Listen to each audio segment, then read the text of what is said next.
I'd be pleased about that. Jasmine Lowe reporting there. More than 5 decades after the Rubik's Cube was invented, the puzzle is still providing hours of entertainment to millions of people around the world who like that kind of thing. I was going to say entertainment. Well, it's not for everyone, is it? Because some people find it very challenging, but... Frustrating. Some superfans, known as speed cubers, have made careers out of finding the quickest way to solve it. We're going to talk about this in a moment. Fiona Lambden, our reporter, has been taking a look at how it all began.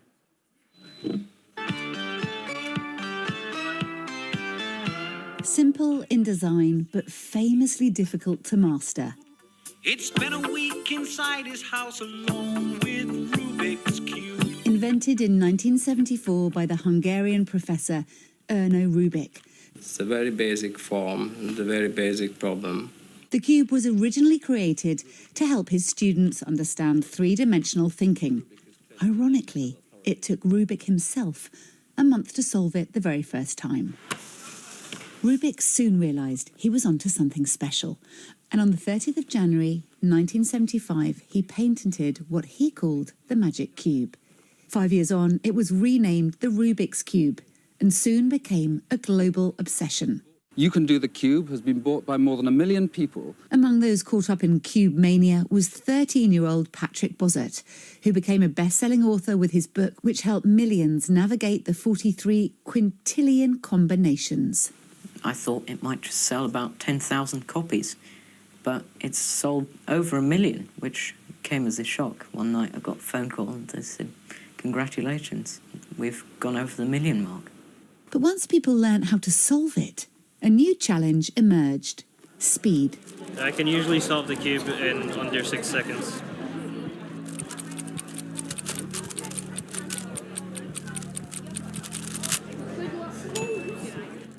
Today, the world record belongs to Max Park with an astonishing time of 3.13 seconds.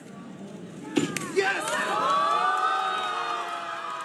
It's estimated around 1/5 of the world's population have tried it, but far less have ever solved it. And there's no better place to come than the Board Game Cafe. One of my true ambitions is to, at some point in my life, complete a Rubik's Cube naturally, without cheating, no YouTube videos, no books, on my own volition. It's always been through my life a thing that I wanted to do. I keep coming back to it every couple of years. How are you getting on? I'm not getting on. I am very lost at the moment. Yeah, give me an hour though and I'll get it done, yeah? I've never completed one. I'm looking at it now and it's giving back childhood memories of trying to solve it. Me and my sister going through it, and I don't think either of us managed to do it. It just reminds me of being a kid and also reminded me how stupid I am sometimes. After its international release in the 1980s, the Rubik's Cube soon became the icon of the decade, along with E.T., Back to the Future, and all-in-one ski suits. If you like Rubik's Cubes and you like 80s, then I have an 80s section in the shop. The staff in this vintage shop remember it well. Often you'd get like stocking fillers, and these two tended to go together. That was a classic Christmas stocking filler. Now Volume 1 and a plastic toy. Reminds me of being a Cub Scout. Actually, I took it away to camp, and to have a Rubik's Cube then was like having an iPhone. There was a book. It was a bestseller called How to Do the Cube, and it had this kid with a bowl haircut on the front. And I gave it a go, and then it would be a screwdriver to pop it out, and then look what I've done, Mum. I've never, ever, ever been able to do it, ever. And I spent hours and hours trying. But I think the thing to do is take the stickers off and stick them back on in the right place. And over the decades, even celebrities have had a go. Here's Justin Bieber in under 2 minutes. Oh my God, I can feel it's coming. No! It may be frustrating. It may test patience. You wait till retirement, I'm going to smash it. But half a century on, it's still a challenge anyone can pick up, but very few seem to be able to put down. Fiona Lambden, BBC News. So we're joined by Patrick There, it's going on here, right? Patrick Bossert, who's written a guide on explaining how to complete the cube. Morning to you, Patrick. And Aidan Grainger is with us here in the studio, who holds the national record for solving the cube in the quickest possible time. Remind us of what the time is. 3.69 seconds. Oh my word! So you can be handed a Rubik's cube that you've not seen before. What are the rules? You can look at it for a moment. Can you study it? What are the rules? Yeah. So in a competition, you get 15 seconds to look at the cube before you have to start the timer, and then after those 15 seconds is up, you have to start the timer, and then you just solve it as fast as you can. Okay. So when you're looking at the cube, because you've allowed me to take the cube that you're going to show us how you can solve, you've allowed me to fiddle away with it. Might I say? It's like a stress ball in reverse, because this is a swift Rubik's cube. For competition. So the normal ones are quite stiff, make quite a lot of noise. This glides around. So I get to do this and fiddle around with this, and you don't get to see what I'm doing with it. Charlie's got the stopwatch. Oh, I see. We're going to go straight into have you lost the timer it? now. Yeah, I've got it here. You've lost it. Okay. So Charlie needs to time 15 seconds first to give you. Don't look. To give you an idea of, and what are you looking at when you're doing those 15 seconds? When you're looking at it, I'm basically looking pretty much for my first 4, 5 or 6 pieces that I'm looking to try and solve. And then after that, I'm just having to look ahead again and again and again, see the next piece that I'm trying to solve. And shall we not talk to you for this one? Because it's 10 seconds. Yeah, might as well. Yeah? See what I can do. I have to reset though, don't I? So I'll give you 15 seconds, we pause, I'll reset the stopwatch and we go again. Yes. Okay? We can do that. No, but don't pause for too long, because he's only allowed 15 seconds. All right. Ready? Yeah, I'm ready. So this is 15 seconds while he's assessing the algorithms that he's going to be using, Aidan, and you've got 10 seconds now, and then you're going to be figuring out your first few moves, but you're not moving anything. That's the 15. Okay, reset, so go. I'll recorrect go. And go.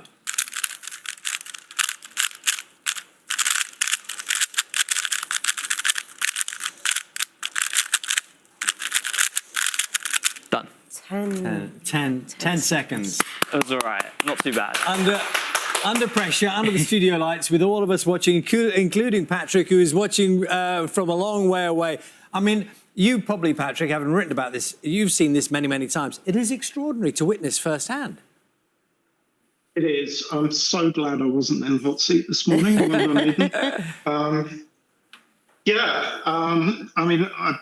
My solution to the cube, I guess, is the original solution. Aidan's a speed cuber. I'm the original cuber. So I can't get anywhere near those times. I think looking back, when Aidan was 13 and I was 13, we were both averaging about 32 seconds per solve. But he's got so much quicker. And props to you, I've got slower as I've got older. Wherein, Patrick, do you think, sort of leaving aside your brilliance and Aidan's extraordinary skills, wherein lies the delight for regular people, if you like, of the Rubik's Cube? I mean, for a lot of people, solving puzzles is just something they love to do, whether it's physical puzzles or sort of more tactile ones. I grew up as a kid absolutely loving puzzles. Everyone in the family knew it. Every Christmas, every birthday, I'd be gifted new puzzles. So for some people, it's a form of meditation almost, and also sort of sharpening their mind. I think it does really help with thinking logically. The thing with the Rubik's Cube, and I felt, have you ever done it, Charlie? Well, I've held one, but no. I've never... You can do one side, yeah? No, I can't. OK, I think I got to 2 sides, but then and feel free, Aidan, to judge me, I broke the thing.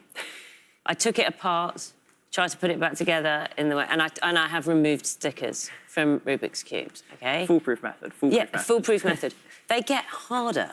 So we've got this one here, and it's interesting what Patrick was saying about the speed thing, because it really does feel so different compared, because when you have a normal Rubik's Cube, there's no way you can be as fast the way you have to use your whole wrist to turn it. And you must have been like practicing that that kind of mobility with your fingers as well, just knowing this inside and out. Yeah, muscle memory. So when you move to something, can we take a look at this one? How many sides has this got? This has 12 sides. It's called a Megaminx. So let's just... OK. Oh, it feels nice. And how many times amplified is the challenge of doing that as compared with a regular Rubik's Cube? I wouldn't say the challenge is that significantly Give it a harder. go. We won't time you, but give it a go. Yeah, now. the main issue here is that it just takes far longer to do this one. It's pretty much doing a 3x3 over and over and over again, but with different colours, pretty much. Can I ask a really silly question, Aidan?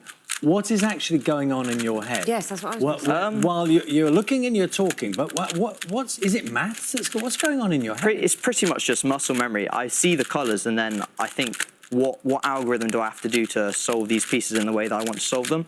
And when you looked at algorithms, did you learn the algorithms or did the algorithms become apparent as you kind of kept doing more of the cube? Wow. So, no, algorithms, ridiculous. I pretty much YouTube, lots of Google documents, I've learnt them pretty much. There's notation for the Rubik's Cube, and then you can find specific cases, find the algorithms that you want to use to solve them, and that's, pretty much all online. So, Patrick, when you hear Aidan doing something like that, when you were kind of looking at, you know, showing the way to solve the puzzle, you didn't approach it that way, did you? No, there were no algorithms. My solution was the first published solution. So yeah, I mean, I was on a family holiday. I had to break my hand. I was sort of stuck indoors for a couple of weeks with my arm in plaster. So a very thoughtful cousin sent me a Rubik's Cube, and it had just arrived in the shops. So I spent 2 solid weeks doing nothing other than just exploring it, finding patterns, putting them together, and developing some of those early algorithms. The book is, I mean, it's a very simple set of algorithms, but it was enough to explain the simple steps of a solution and help people completely new to the problem solve it. Think if the speed cuber looked at many of the algorithms I'd come up with now, they'd laugh and go, wow, that's pretty quaint. But we had to start somewhere. Do you, I guess Aidan? what I published was a start. Do you think that they were quaint, the kind of old, I suppose it's old-fashioned, no offence, Patrick, the past solutions?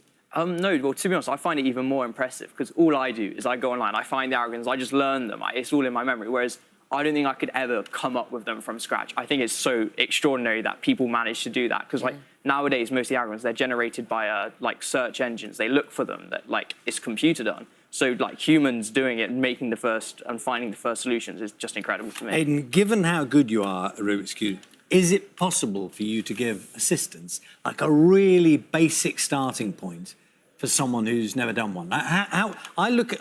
shall I hold that up there? I mean, I look at this, and when I saw you were inspecting the whole thing, I look at that and... what now? What do I do? Well, so the first, like... well, I know I spin it round. I haven't got a plan. The first basic step, I think, most tutorials give is what you want to do is try and solve what they call a daisy. So if I scramble this one up quickly, what you want to do is try and get with the yellow centre, all the edges around it to be white like this. And that's pretty much the first step anyone does in solving a Rubik's Cube. And it takes a couple hours, probably not hours, a couple minutes fiddling about with it to see what you have to do. But if you manage to get this pattern here, you're well on your way to solving it. Do you agree, Patrick, that that's the start? Would that be your starting point? It is. I mean, ironically, in the book, I started with the corners and then the daisy. But having sort of played with the cube and explored it more, I totally agree that's the way to go. That is the right start. I think it's brilliant. Go on, can you do that one more time? Yeah, I will. The easy one. Go on. All right. I'm sure we've got 10 seconds. 3, 2, 1, go.